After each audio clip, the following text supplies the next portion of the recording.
సత్యసాయి నిర్యాణం యోగా గురు బాబా రామ్దేవ్ ను దిగ్భ్రాంతికి గురిచేసింది. సత్యసాయి మరణం సమస్త మానవాళికి తీరని లోటని రామ్దేవ్ అన్నారు. సత్యసాయి ట్రస్ట్ వ్యవహారాల్లో ప్రభుత్వం జోక్యం చేసుకోరాదని సూచించారు. ట్రస్ట్ సభ్యులు స్వతంత్రంగా నిర్ణయాలు తీసుకునేలా ప్రభుత్వం వ్యవహరించాలని కోరారు.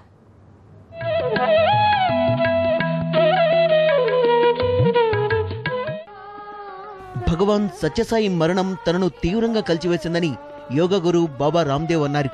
పుట్టపర్తికి విచ్చేసిన రామ్దేవ్ సత్యసాయికి ఘన నివాళులర్పించారు. बाबा इंसान के रूप में भगवान थे और खास करके उन गरीबों के लिए जिनको पीने के लिए एक एक बूंद पानी के लिए तरसना पड़ता था। कहीं बीमार हो जाएं तो उनके लिए हॉस्पिटल में जाना एक सपना होता था। उन गरीबों के लिए फ्री बाईपास की बात हो, एंजियोप्लास्टी की बात हो, गरीब लोगों के लिए शिक्षा की बात हो, बाबा ने जो कुछ किया वह अभूतपूर्व था और युगों के बाद कोई ऐसा महापुरुष धरती पर आता है। సత్యసాయి లాంటి మహామనిషి యుగానికొకరు జన్మిస్తుంటారని, ఆయన మరణం సమస్త మానవాళికి తీరని లోటని రామ్దేవ్ తెలిపారు. పేదలకు బాబా చేసిన సేవలు ఎవరూ మరువలేరని చెప్పారు. సత్యసాయి ట్రస్ట్ పై బాబా రామ్దేవ్ కీలక వ్యాఖ్యలు చేశారు.